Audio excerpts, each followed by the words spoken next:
Boa noite a todos. Gostaria de ler com vocês a primeira carta de Pedro, capítulo 1, para a gente pensar um pouquinho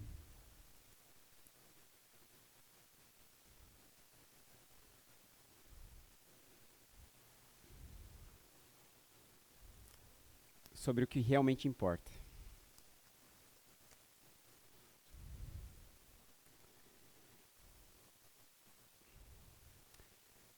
Quando eu subia para Mogi das Cruzes todo dia, para a faculdade,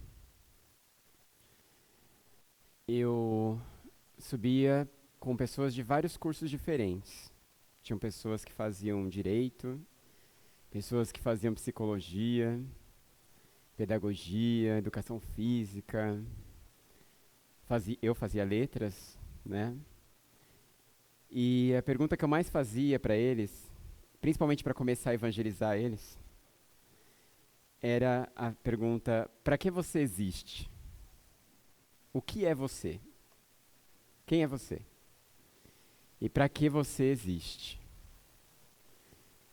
E aí a pessoa que mais conversava comigo nesse sentido era uma moça chamada Edjane, e ela era psicóloga, né? Assim, estava se formando, né? E aí ela começou a me explicar que o existencialismo, blá blá blá e tal, né? Aí eu falava, tá, legal. E quem criou essas ideias, tal? Aí ela me falava o nome dos caras, né? Falava, tá. E antes deles, como é que alguém explicava isso aí? Sempre tem um antes, sempre tem uma pergunta depois. O que realmente importa?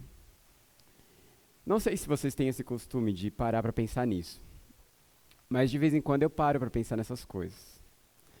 Falo, tô aqui trabalhando, trocando de crianças, né? Trocando de 20 crianças por hora numa escola. Estou aqui ensinando português para as crianças, a escrever melhor, a até usar a língua de forma melhor para o que elas quiserem conseguir depois. Aí eu chego em casa, tá minha esposa, os 3 filhos. Eu fiz 3 filhos. Para que eu fiz 3 filhos? Vem todas essas coisas na cabeça. Tô aqui, né? Aí tem o aluguel, a gente tem planos. Para que esses planos? E fico me questionando mesmo, assim, tá, e depois, né, de tudo isso? Pra que tudo isso? E aí vem vários textos na minha cabeça, na verdade, né, Eclesiastes, Provérbios, vem um monte de coisa na minha cabeça. Principalmente Eclesiastes, né, correndo atrás do vento e tal. E aí eu penso que se eu não tivesse uma amizade com Deus, se Ele não fosse meu pai e eu não fosse o filho dele, eu me desesperaria a cada vez que eu paro para fazer essas perguntas malucas para mim mesmo. Porque eu não acharia um significado melhor por trás dessas coisas. Porque o melhor significado que eu acho ainda é a esposa e os filhos, mas mesmo assim, né? E depois disso, né? Porque quando a gente centra nas pessoas, a gente começa a pensar um monte de besteira. Não sei vocês, né? Posso ser eu que sou louco mesmo, mas eu fico pensando assim, gente, já pensou se ele fica doente com uma doença grave? Eu tô perdido. Nossa, eu não vou sobreviver. Aí eu fico pensando, nossa, meu filho vai ir pra escola e agora? Como é que ele tá? E se a van bate? Sabe essas coisas besta que eu acho que quem é pai pensa? Sei lá, né? Então, mesmo quando a gente centra nas pessoas que a gente ama, a gente fica pirando às vezes numas ideias, porque se você centra tudo nessas pessoas, elas podem ir, e agora? Né? E aí eu fico sempre buscando uma resposta em Deus para esse tipo de propósito mais profundo e maior. Né? E esse texto de 1 Pedro, capítulo 1, eu vejo que Pedro ele também está questionando algumas coisas na vida dele, porque ele está sofrendo. Ele era casado, sabe-se lá se ele tinha filhos, e ele dedicou a vida dele inteira a proclamar o evangelho. E a tradição diz que ele chegou aí para Roma. Aqui ele escreve como quem está em Babilônia, Alguns acreditam que ele estava mesmo lá, que ele foi para o Irã, para o Iraque, para aquelas regiões. Outros acreditam que é uma metáfora para Roma mesmo. Mas é um cara que estava viajando, viajando, e a vida que ele tinha antes de Jesus era de um simples pescador. Era uma vida simples. Ele morava na Vila dos Pescadores, não sei quantos de vocês tiveram a oportunidade de conhecer uma, né? Eu trabalhei do lado de uma em Boiçucanga, na costa sul de São Sebastião. E é uma vida muito simples. Eles acordam, pegam o barco, pesca, traz, põe no gelo, fica vendendo, conversa com fulano, beltrano, que é da comunidade ali, é uma vida ali. Não vai muito longe, não tem muita ambição, não tem muito caminho. E aí Pedro encontrou Jesus e tudo mudou. E agora ele está num lugar que ele nunca sonhou estar, que ele nem imaginava que ele ia conhecer. E ele está sofrendo perseguição por causa de alguém que já morreu, por causa de uma mensagem que ele acredita que é eterna. E ele está sofrendo. E ele precisa de um sentido maior para tudo isso. E aí eu quero ler com vocês, então, do versículo 3 ao versículo 9, que diz assim: Bendito seja o Deus e Pai de nosso Senhor Jesus Cristo, porque de acordo com a sua extraordinária misericórdia, nos regenerou para uma viva esperança, por intermédio da ressurreição de Jesus Cristo dentre os mortos, para uma aliança que jamais se extinguirá, nem tampouco será desonrada ou perderá seu valor. Herança preservada nos céus para vós, que sois protegidos pelo poder de Deus, por meio da fé, até a chegada da salvação, prestes a ser plenamente revelada no final dos tempos. Portanto, nesta verdade, se alegrem, exultem, mesmo considerando que agora, e por algum tempo ainda, tenhais de ser afligidos por toda espécie de provação. Assim acontecerá para que a sinceridade da vossa fé seja atestada, muito mais preciosa que o ouro que se corrompe, ainda que refinado pelo fogo, resultando em louvor, glória e honra quando Jesus Cristo for revelado. Pois mesmo sem tê-lo visto, vós o amais, e ainda que não estejais podendo contemplar seu corpo neste momento, credes em sua pessoa e exultais com indescritível e glorioso júbilo, porquanto estáis realizando o alvo da vossa fé, a salvação de todo o vosso ser. Como eu costumo dizer, a gente lê textos assim e a gente só lê. Aquela leitura assim, rápida, certo? Porque não tem como você ler isso aqui, igual eu fiz, e não voltar, e não pensar, porque tem muita informação.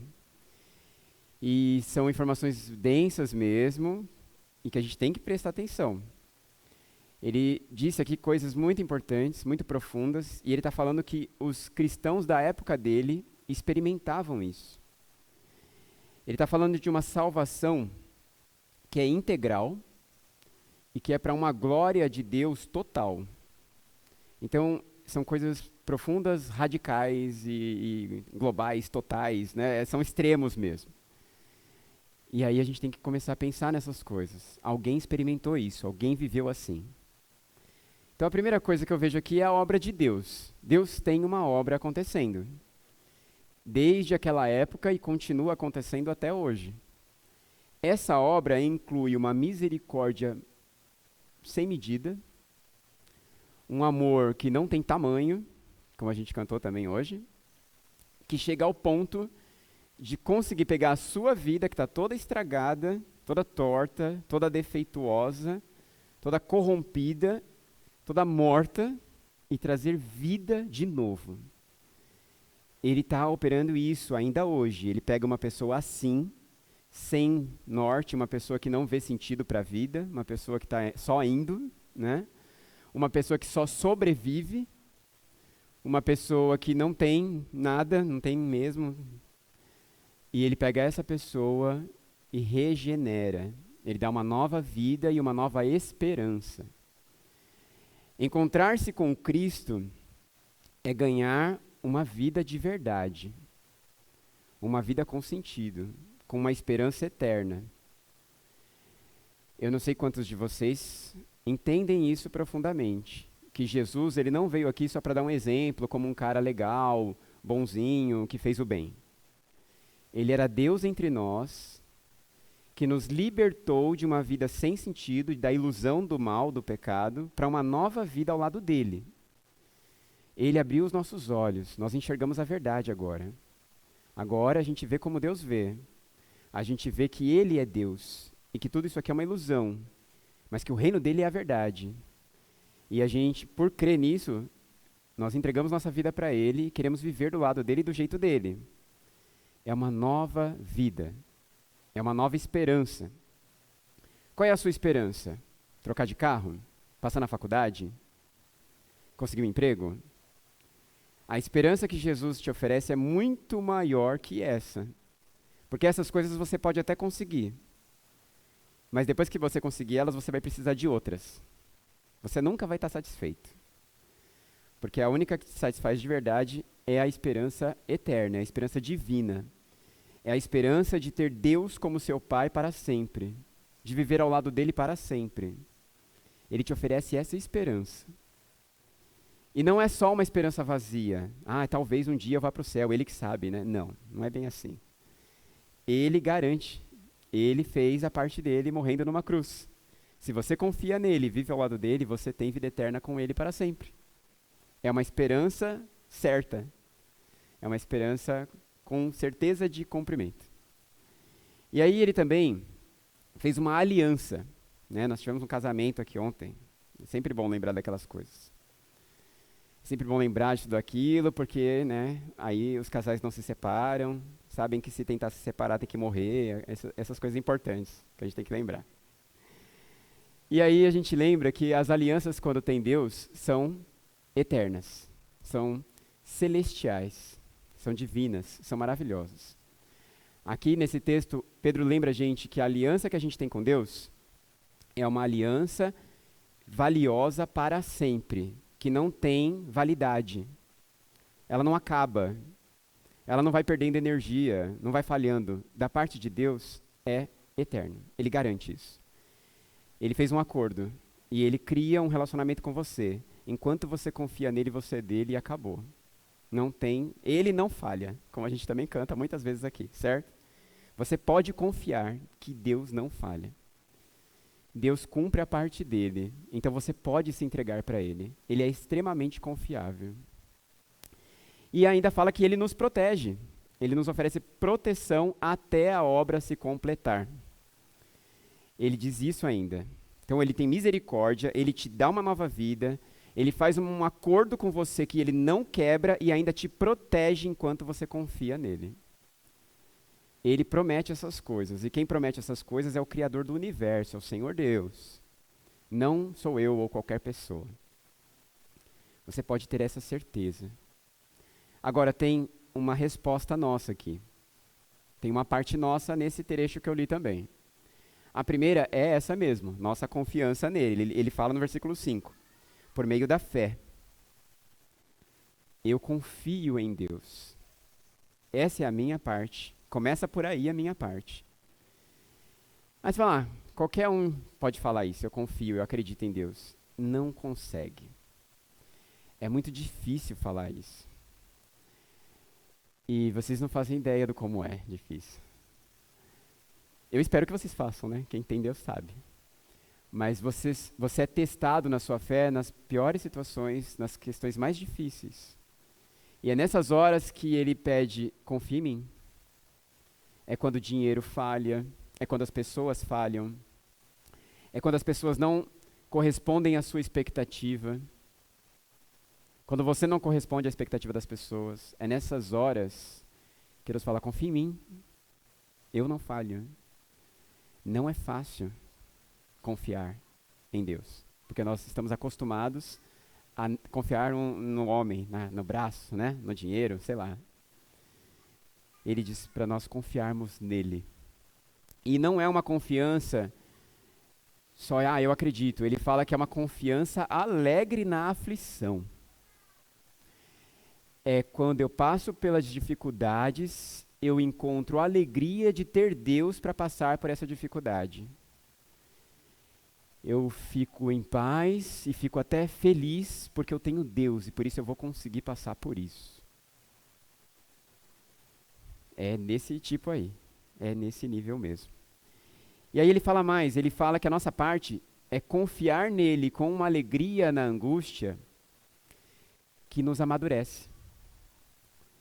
A nossa parte também é ter uma fé que nos leve a crescer nessa confiança em Deus. Vocês entendem? Esse tipo de vida que ele está convidando você para viver é uma salvação tão grande, é algo tão total que envolve todo você. Tudo que há em você, até os seus problemas. É tudo mesmo. E ele diz que ele garante a parte dele, mas que você deve confiar nele.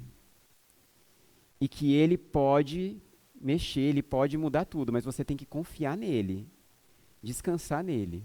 E ele vai mexer, ele vai agir. E se você confiar nele, ele diz que você vai crescer. Você vai se tornar a pessoa mais adulta, mais consciente, mais amadurecido, mais experiente. Porque você confiou nele e vai ter uma história para contar. Uma história em que Deus agiu e você venceu. É isso que ele está convidando você a experimentar. E ele é glorificado nisso. Porque quando você conta, você está contando o que Deus fez. É o agir dele. Eu consegui superar aquela dificuldade, aquele obstáculo, porque eu confiei em Deus e ele agiu de forma que só ele age. Não tem como dar a explicação como se fosse alguém que resolveu. Deus agiu. Deus milagrosamente fez. Nós estávamos conversando na casa, né, do Cláudio e da Cris ontem, e eu lembrei de uma história assim, de um rapaz, de um senhor, que ele teve um câncer, né, curado completamente. Ele tinha um câncer do tamanho de uma laranja lá, e Deus realmente, no exame seguinte, ele não tinha absolutamente nada. Não tem como ser nada além de Deus. E tem tantas histórias dessas no nosso meio, né? De pessoas que conseguiram ter um filho que era impossível ter.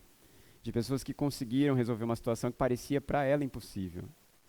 Porque pessoas confiaram em Deus.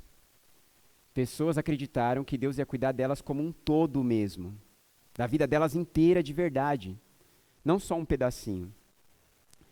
E por isso que ele termina esse versículo 9 falando salvação de todo o nosso ser. Só que aí eu quero que vocês imaginem que quando ele fala salvação de todo o nosso ser, ele está dizendo que Deus quer toda a sua vida. Ah, tá, Deus tem a ver com essas coisas espirituais, com coisas de culto, com coisas de ler a Bíblia, de falar a paz do Senhor e de orar pelas pessoas. Deus tem a ver com isso. A partir do momento que eu entro no meu trabalho, Deus não tem nada a ver com isso. A partir do momento que eu entro na minha casa, Deus não tem nada a ver com isso. A partir do momento em que eu estou falando dos meus relacionamentos, dos meus desejos, das coisas do meu corpo, Deus não tem nada a ver com isso. Com Deus, é tudo ou nada. Ou ele tem tudo, ou ele tem você por inteiro, ou ele não é seu Deus. Ele quer te salvar completamente, e você deveria querer isso, você deveria desejar isso profundamente. Porque quando você deixa Deus transformar todas as áreas da sua vida, você realmente experimenta uma nova vida, e isso é maravilhoso. Mas a gente desconfia de Deus. E a gente confia mais na nossa experiência de pecado prazerosinho de instantes. E a gente reluta em entregar para Deus as coisas. Mas Ele quer o seu corpo inteiro, sabia? Ele quer a sua alimentação. Ele quer arrumar a sua alimentação. Você sabia que Deus se preocupa com o que você come? Com o que você bebe? Você sabia que Deus não gosta que você bebe refrigerante igual você bebe? Que você enche a cara? Deus não gosta. E sabe por que Ele não gosta? Não é porque Deus é caprichoso, exigente, né? Ai, Deus surge com umas regras só para mostrar que Ele é Deus. Não, não é assim, gente. Deus ele é tão gracioso, tão misericordioso, que Ele expressa para nós o que Ele não gosta para o nosso bem. Para nos preservar da nossa autodestruição, porque a gente faz isso. A gente se autodestrói o tempo todo. Deus se preocupa com o que você come. Deus se preocupa. O povo de Israel recebeu uma lista do que eles podiam comer ou não. Vocês sabiam disso? E é fruto da graça e do amor de Deus por eles. Deus se preocupa se você cuida do seu corpo, se você pratica exercício. Você sabia disso? Que Deus se preocupa com isso? Deus se preocupa o quanto você administra esse templo do Espírito de Deus. Como é que você tem feito? Por isso que Deus se preocupa com a sua vida sexual. Ele sabe que o sexo é uma coisa tão profunda que deve revelar a glória dele de forma tão incrível. Por isso que ele não gosta quando você destrói isso, quando você contamina isso. Ele odeia quando a gente faz isso, porque isso mancha a imagem dele em nós. Ele se preocupa com o seu corpo. Quando ele fala umas coisas na palavra dele, não é um estraga-prazeres. Ah, ele proíbe o sexo antes do casamento. Que Deus chato. Ele sabe o quanto isso te estraga, te prejudica, atrapalha todo o seu casamento depois. Ele sabe o que ele fala. Ele se preocupa com seus relacionamentos, com quem você anda falando, com o que você faz, com as pessoas. Ele se preocupa com isso. Porque ele sabe que as más conversações corrompem os bons costumes. Está escrito. Minha mãe repetia isso para mim quase todo dia. Depois que eu vi que estava na Bíblia, né? Deus se preocupa com essas coisas. Ele se preocupa com o que você lê, com o que você assiste. Ele quer o seu ser todo. Ele quer trabalhar em tudo isso aí. Então não adianta falar assim, não, eu estou indo para a igreja, eu estou levando Deus a sério, mas ele me entende que aquela cervejinha lá, né, aquele cigarrinho, ele entende que ele não entende não. Ele não entende porque ele te ama, ele não aceita. E pronto. Porque ele te ama. Você é que não percebe que você não se ama o tanto que Deus te ama. E você se destrói. Por isso que Pedro está nos lembrando aqui, ele nos chamou para uma salvação integral. Porque ele quer ser glorificado na sua vida de forma integral. Ele quer que uma pessoa veja em você um agir de Deus em todas as áreas da sua vida. Sem faltar nenhuma. Então presta atenção no quanto o Espírito Santo está te incomodando nessas outras coisas que você acha que é bobagem. Porque não é coisa de igreja. Não é coisa que Deus tem preocupação. A palavra diz que Ele tem. Presta atenção nessas coisas. Ele nos chama para uma salvação integral. Aí o versículo 10 até o 17 diz assim: Foi exatamente a respeito dessa salvação que os profetas indagaram e examinaram, os quais profetizaram acerca da graça a vós outros destinada, buscando conhecer o tempo e as circunstâncias mais oportunas indicadas pelo Espírito de Cristo, que neles estava, ao comunicar-lhes de antemão os sofrimentos que Cristo haveria de passar e as glórias que se seguiriam àquelas aflições. A eles foi predito que estavam ministrando não para si próprios, mas sim para vós, quando profetizaram as verdades que agora vos foram anunciadas por intermédio daqueles que vos pregaram o Evangelho mediante o Espírito Santo, enviado dos céus, assuntos esses que até os anjos anseiam acompanhar minuciosamente. Assim sendo, estai com a mente preparada, prontos para agir, alertas, depositai toda a vossa esperança na graça que vos será outorgada na plena revelação de Jesus Cristo. Como filhos da obediência, não permitais que o mundo vos amolde as paixões que tinhais outrora, quando vivíeis na ignorância. Porém, considerando a santidade daquele que vos convocou, tornai-vos da mesma maneira santos em todas as vossas atitudes. Porquanto está escrito, sede santos, porque eu sou santo. Ora, se invocais como Pai aquele que julga imparcialmente as obras de cada pessoa, procedei com sincero temor reverente durante a vossa jornada terrena. Que é o versículo 17. O que ele está nos dizendo aqui agora? Ele quer transformar toda a sua vida. Por isso que eu comecei falando sobre isso, né? O que meu casamento tem a ver com Deus, né? Meus filhos, meu trabalho, tudo tem a ver com Deus. E que bom isso, que bom mesmo. Agora ele está me mostrando que eu fui chamado para uma santidade gloriosa firmada na palavra dele. O que isso significa? Que Deus foi claro comigo. Ele não deixou a gente adivinhar o padrão dele. Ah, como é que Deus quer que eu viva? Qual é a vontade de Deus? Como descobrir a vontade de Deus? Ah, faz um jejum, vai atrás de um profeta, né? Nada disso. A Bíblia está aqui. Deus é tão maravilhoso que Ele deixou para a gente esse manual maravilhoso aqui.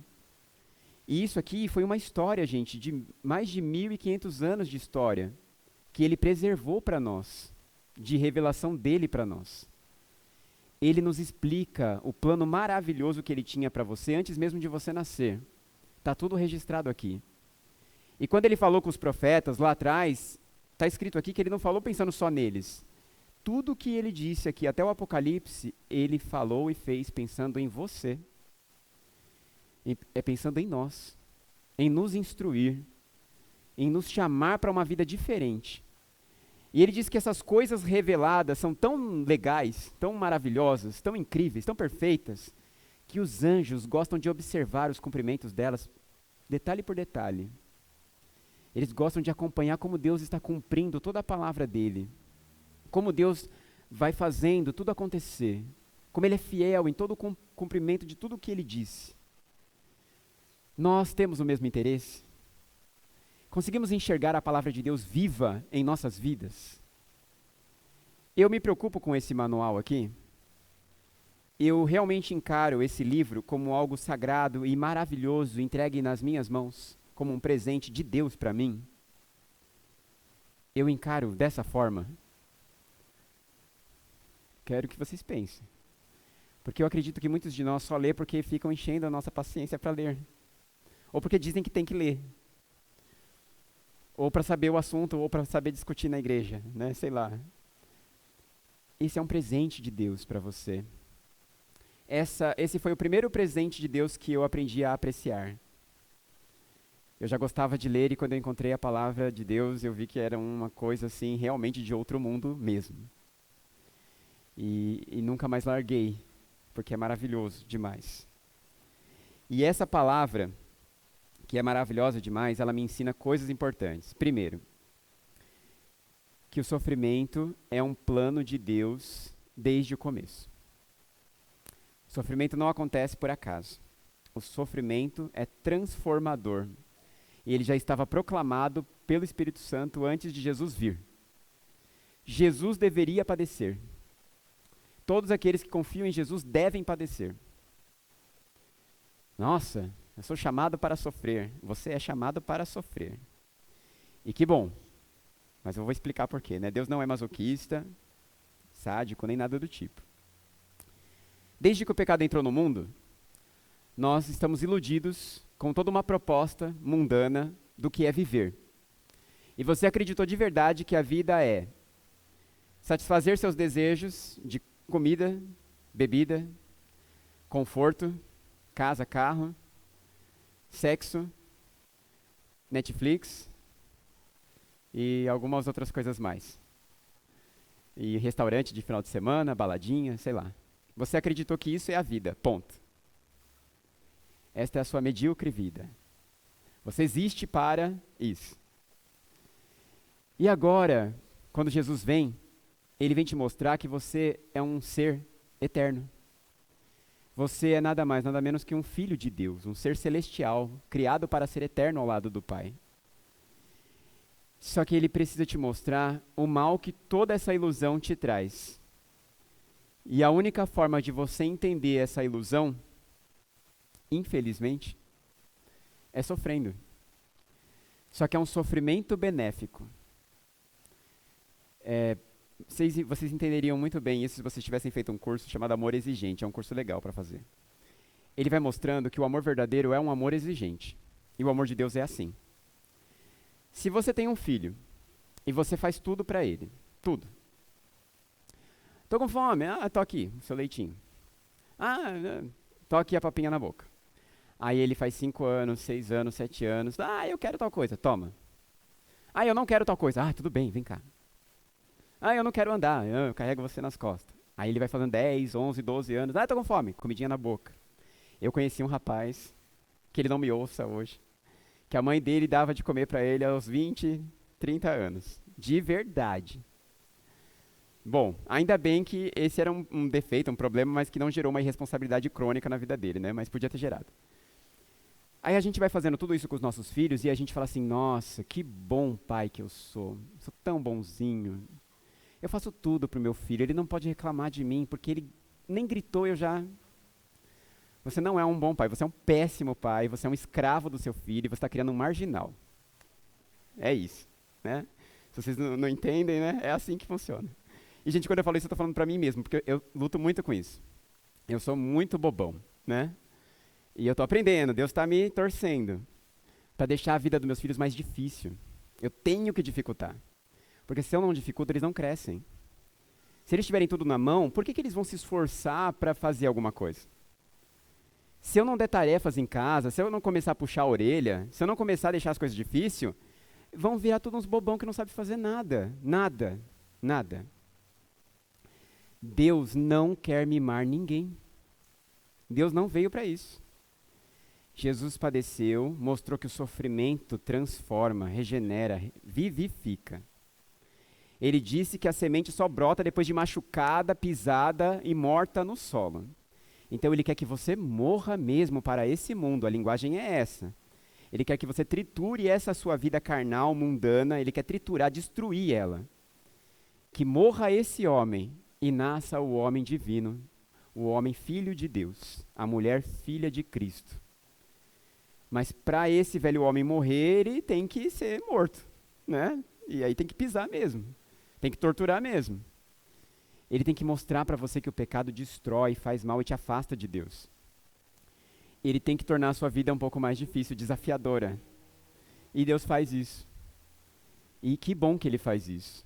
Ele te joga em desafios cada vez maiores, e você vai confiando nele, você vai crescendo, e você vai adquirindo experiência e ousando cada vez mais em Deus. Né? Quando eu vejo jovens se casando, né, eu penso nisso. Eu reflito em como era a minha vida 10 anos atrás, quando eu me casei. E eu aceitei o desafio do casamento. Eu gosto muito da Bíblia a Mensagem, Mateus capítulo 19. Na Bíblia a Mensagem está escrito assim: aquele que acredita ser possível crescer até a grandeza do casamento, que se case.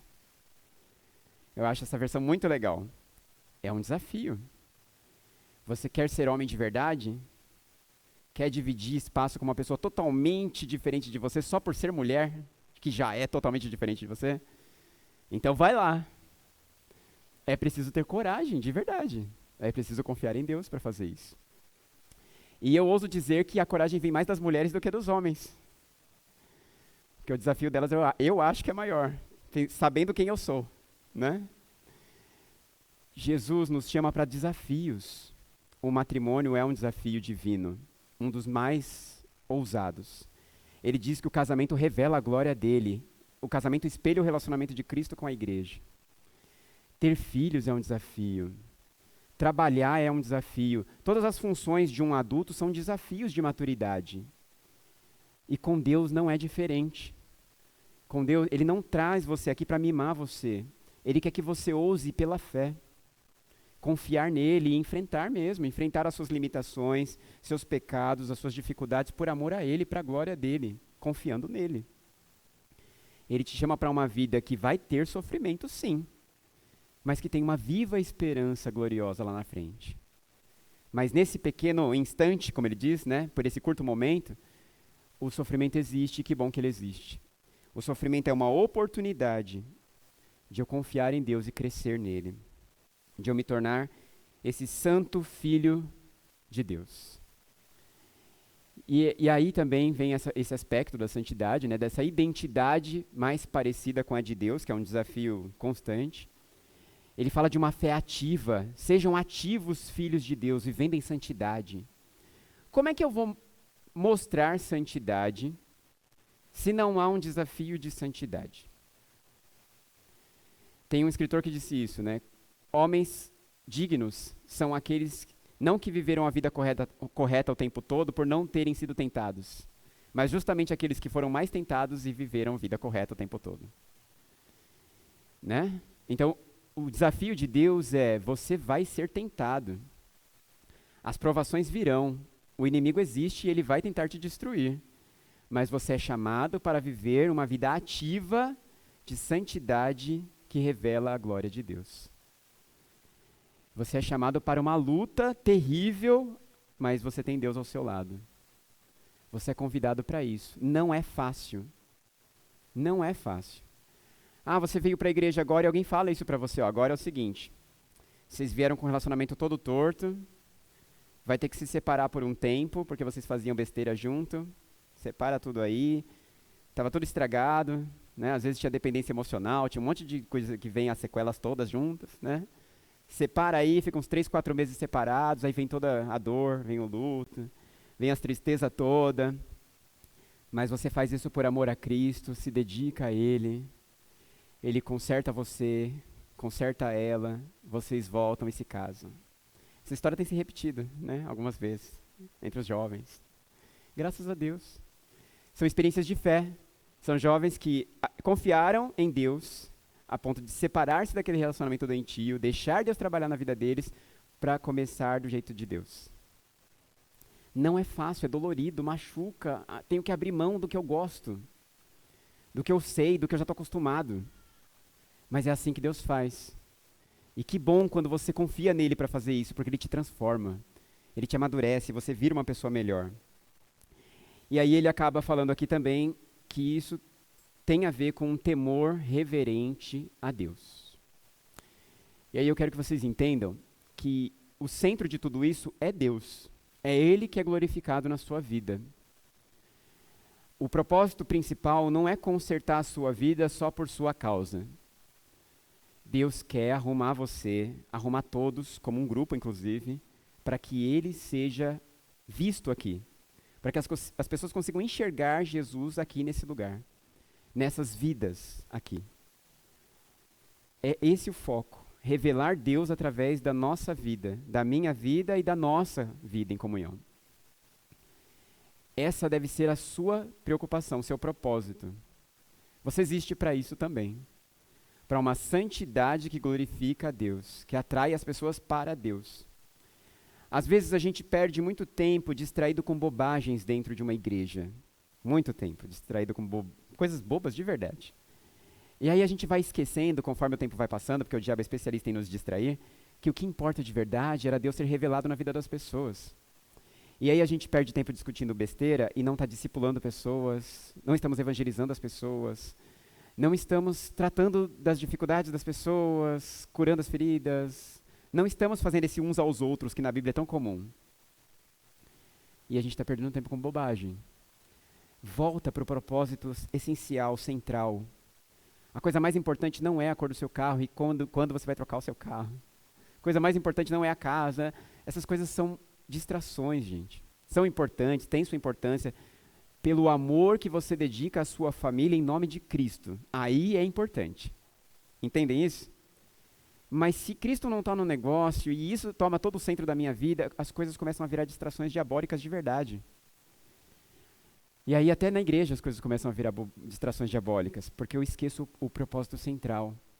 Eu esqueço que eu tenho que te amar a ponto de entregar minha vida por você. Eu esqueço. E eu não posso esquecer. Então, temor reverente, isso é muito importante mesmo. E outra coisa que eu acho interessante de falar também, eu tenho pensado muito nisso, quando eu converso com a Mirella eu penso nisso.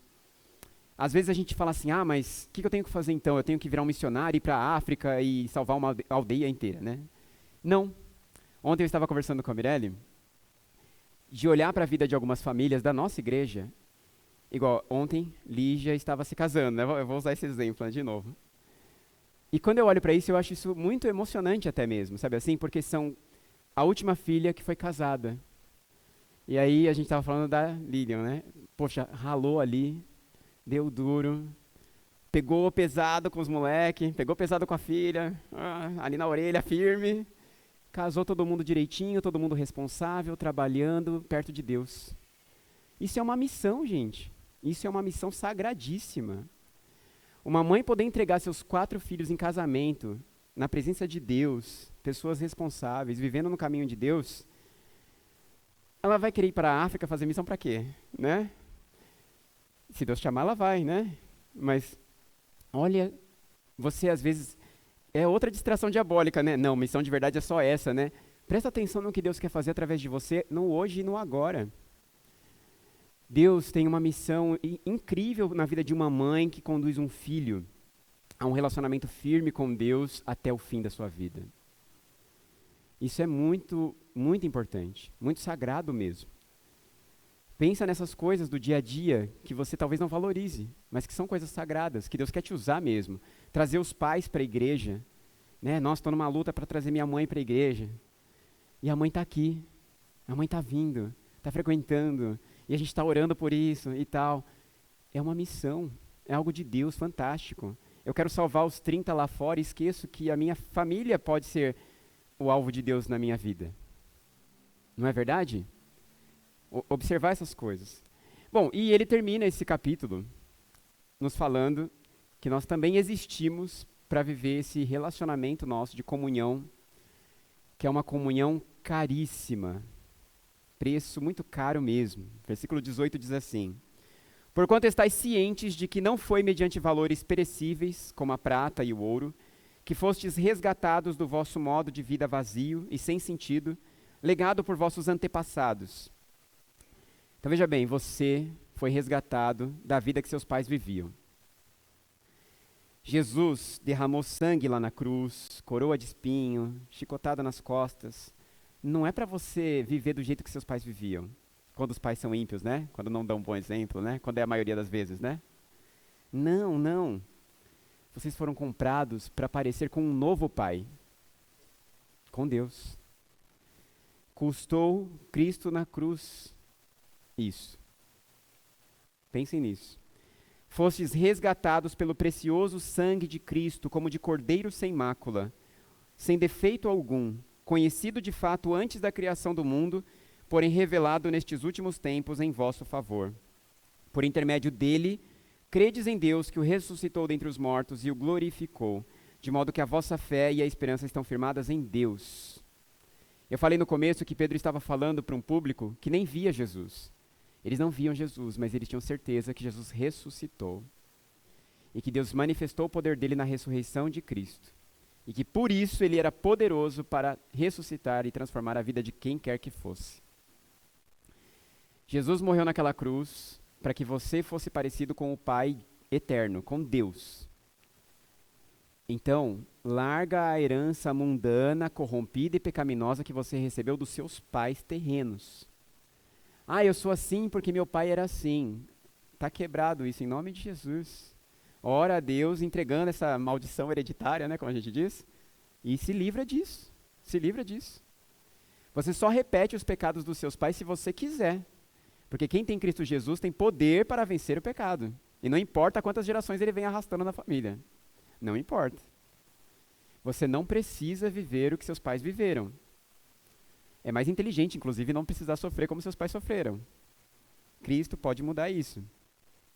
E aí, versículo 22 diz: considerando, pois, que tendes a vossa vida purificada pela obediência à verdade, que leva ao amor fraternal não fingido, amais uns aos outros de todo o coração. Fostes regenerados não a partir de uma semente perecível, mas imperecível, por meio da palavra de Deus, a qual é viva e operosa por toda a eternidade. Porquanto todo ser humano é como a relva, e toda a sua glória como a flor da relva. A relva murcha e cai a sua flor, mas a palavra do Senhor permanece para sempre. E essa é a palavra que vos foi evangelizada, e se não foi antes, está sendo agora. Certo? Pedro termina esse capítulo falando o seguinte: você não precisa mais viver essa vida vazia e sem sentido que você vive. Você não existe para isso. Você não existe para ter um corpo bombadinho, para viver em imoralidade sexual, para ficar fumando, bebendo, baladinha e tal. Não, você não existe para isso. Você existe para algo muito maior que isso. A sua vida não gira em função de trocar de carro. A sua vida não gira em função de o filhinho. Não. Sua vida tem um significado muito mais profundo em Deus. Ele quer revelar-se através de você. Ele quer que seus filhos, seu marido, sua esposa, seus amigos vejam Deus em você. Ele te fez para isso. Ele se entregou numa cruz para isso se tornar possível na sua vida. Ele fala que a palavra de Deus é a verdade e que quando você coloca ela dentro da sua cabeça, dentro do seu coração, ela é operosa, ela não para, ela não fica quieta, ela mexe em tudo dentro de você e te transforma nessa pessoa que Deus quer que você seja. É para isso que ele te fez, revelar-se através de você. Revelar-se através de você na dedicação que você tem como mãe que cozinha, que cuida do seu filho. Revelar-se através de você no carinho que você tem com seu esposo. Revelar-se através de você no sacrifício, marido, que você faz no turno do trabalho e no turno da casa depois do trabalho, né? Ou 3 turnos, como diz nosso amigo Cláudio. É nesse tipo de sacrifício em amor que Jesus é revelado através da sua vida. No marido que não é agressivo com a esposa, que respeita profundamente a sua esposa. Na mãe que respeita profundamente seu marido e não tira a autoridade dele diante dos filhos. No empregado que é fiel no seu compromisso de trabalho, não é corrompido, não é desonesto, que se sacrifica no seu emprego e faz o que deve ser feito e não porque está sendo fiscalizado ou porque pediram ou cobraram, etc. Deus é revelado através de você quando você vive esse estilo de vida santo. E que você não vive por obrigação, mas você vive esse estilo de vida santo porque você sabe que é esse estilo de vida que revela Deus para as pessoas. E que faz a sua vida ser prazerosa de verdade. Eu tenho prazer em ser exemplar, em mostrar para as pessoas que quem vive com Deus tem poder, tem força, tem alegria para dar um gás no trabalho, para se sacrificar pela família. Eu tenho prazer nisso, porque Deus é visto. Não é porque eu vou me achar, porque as pessoas vão achar que eu sou o máximo. É porque Deus é enxergado em mim quando eu faço isso. E por que você quer exibir Deus na sua vida? Porque Deus é bom demais. Porque Deus foi tão gracioso que ele encontrou um Tiago todo torto, todo escondido, todo tímido, cheio de um potencial terrível para ser diabólico. E ele resolveu prestar atenção naquele Tiago, escondido, destruído, nas trevas. E ele prestou atenção em mim e me chamou. Me adotou, me pegou no colo, me criou, me fez andar, né? Me ensinou a andar nos caminhos dele, me deu vida, me ensinou a falar, me ensinou a me relacionar com as pessoas, me ensinou a ser filho, que eu não sabia. Eu já cheguei a odiar meu pai uma época. Me ensinou a ser irmão, me ensinou a ser marido, que eu ainda preciso consertar muita coisa. Me ensinou a ser pai, que eu ainda estou aprendendo. Ele me ensinou todas essas coisas por pura graça. Não havia nada em mim que fizesse eu merecer isso. Nada, nada mesmo. Eu fui criado para ser perfeito e estraguei tudo. E ele mesmo assim me viu lá todo estragadinho e quis consertar isso. Por que eu ainda vou ficar relutando em esconder Deus? Ou por que eu vou ter outro propósito de vida senão glorificar Deus na minha vida? Como não chamar a atenção para esse Deus maravilhoso, depois de tudo que Ele fez comigo? Depois de tudo que Ele fez por mim? É o mínimo que eu posso fazer. É fazer Ele viver em mim. É fazer Ele ser visto em mim. É o mínimo. Eu devo entregar minha vida numa fogueira para Ele. E ainda seria o mínimo. Deus é maravilhoso. E quem tem a experiência de confiar nesse Deus maravilhoso e de ter visto Ele transformando a sua vida, entende o que eu estou falando. A gente não consegue esconder Deus. A gente não consegue guardar Deus numa caixinha e fingir que Ele não está ali para as pessoas não acharem que eu sou crente. Eu não consigo ir vivendo meia boca, porque até aí tá bom. Gente, Deus é grande demais, é bondoso demais e resolveu entrar na sua vida. Deixa Ele transbordar na sua vida. Deixa Ele encher sua vida de tal forma que não tenha como as pessoas não verem Deus em você. Não se contenta com o que você já conseguiu. Talvez você já tenha andado e alcançado certo relacionamento com Deus. E aí talvez você tenha se acomodado, eu já cheguei num lugar, tá bom assim. Não, que isso nunca aconteça. Não tá bom. Estará bom um dia, quando Ele vier e formos glorificados plenamente. Aí vai ficar bom. Por enquanto, estamos numa caminhada de santidade, de revelação da glória de Deus em nós, que deve estar cada vez mais intensa, cada vez mais profunda, cada vez mais transparente e visível. Tem que ser assim. E que triste será se não for assim para você. que ruim será se você não entender o quanto isso é gostoso, maravilhoso e rico para a sua vida. Ah, mas Thiago, você falou que se envolve sofrimento. Você falou que tem luta nisso aí. Tem. Mas, gente, sem Deus já é complicado. Entendeu? Com Ele é maravilhoso. Vai ter algumas lutas, as lutas que você tem até sem Ele, mas você tem Deus. E as lutas que você ganha quando tem Deus, porque tem algumas que são exclusivas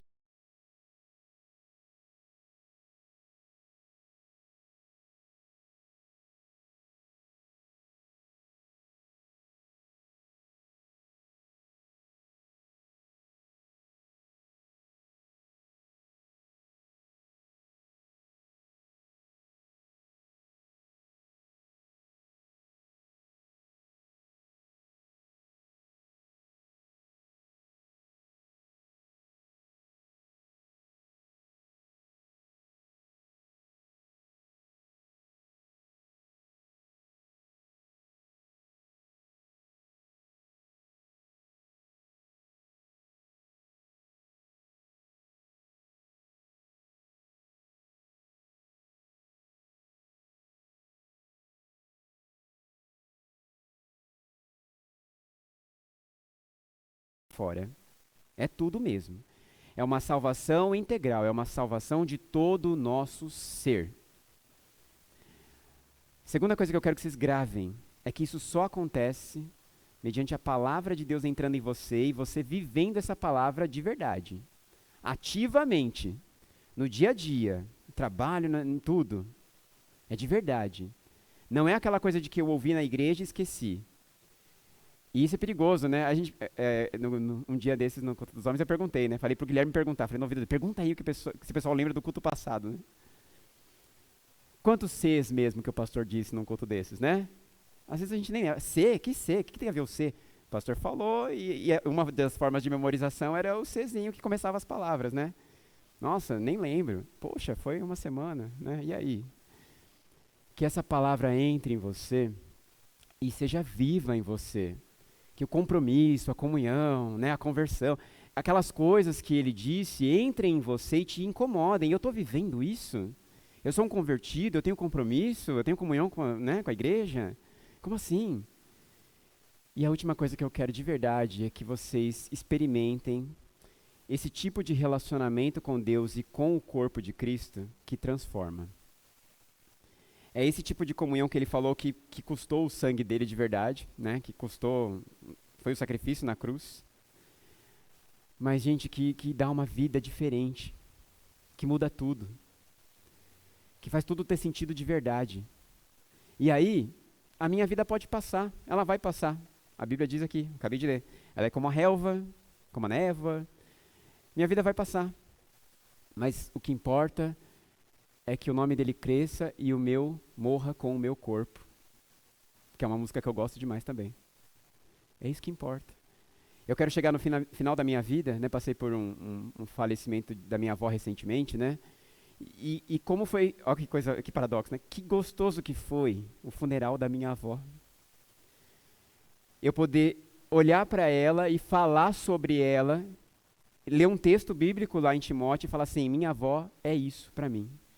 Ela foi uma mulher que não ficou presa em aparência, uma mulher que não ficou presa nas coisas desse mundo, mas que viveu uma vida íntegra, que foi um exemplo para mim e que eu sou cristão pelo exemplo da minha avó.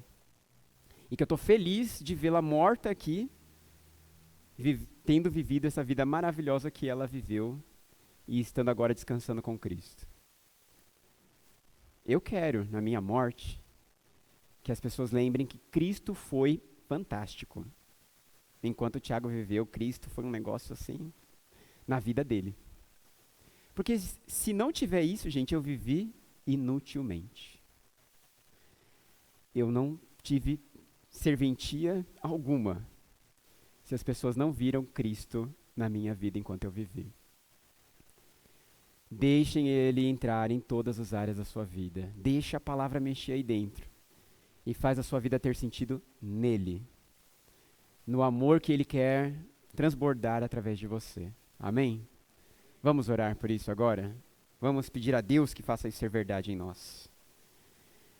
Senhor meu Deus, obrigado por deixar essa palavra escrita para nós. E especialmente hoje esse texto. O Senhor tem nos dito, o Senhor tem nos usado para falar à igreja sobre a importância desse compromisso e dessa comunhão, Senhor. Eu sei que se o Senhor tem feito isso, tem incomodado o nosso coração nesse sentido. Pai querido, nos ajuda a não resistir mais. Entre em nossa vida, Senhor, e entra em tudo mesmo. Nós não queremos mais deixar o Senhor de fora em nenhuma das áreas da nossa vida, Senhor. Que nessa noite, cada um de nós aqui presente, Senhor, te entregue aquilo que faltava. Que não exista, Senhor, nenhum lugarzinho onde o inimigo esteja alojado dentro de nós. Senhor meu Deus, nos ajuda a amar a sua palavra, a amar a verdade que transforma e a viver profundamente isso. Senhor, obrigado. A vida que o Senhor tem me proposto é maravilhosa. Eu te peço perdão porque às vezes eu ainda fico ansioso quando os problemas surgem, quando o Senhor me desafia através da boca da minha esposa ou através da boca dos meus filhos, e eu ainda tenho medo, eu ainda fico com ansiedade, ainda fico angustiado às vezes. Mas obrigado porque no meio da minha angústia, no meio da minha ansiedade, do meu medo, o Senhor me encontra. E o Senhor de novo me faz um convite, confia em mim. E eu quero confiar plenamente no Senhor Jesus. Porque se o Senhor está nos desafiando, é porque o Senhor quer nos fazer crescer. É porque o Senhor está ao nosso lado e é capaz, é Deus poderoso, para completar a sua obra em nós. E eu confio no Senhor Jesus. Pai, obrigado porque o seu propósito maravilhoso tem se cumprido em nossas vidas. Obrigado pelo sangue derramado que tem feito as nossas vidas ter sentido.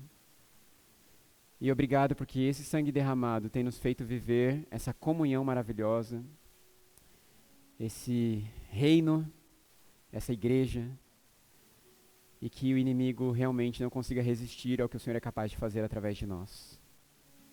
Nos usa, Senhor, poderosamente. Nos usa naquela casa chamada Restitui. Nos usa, Senhor, em outros lugares aqui dessa cidade. Nos usa em nossos lares, em nossos trabalhos.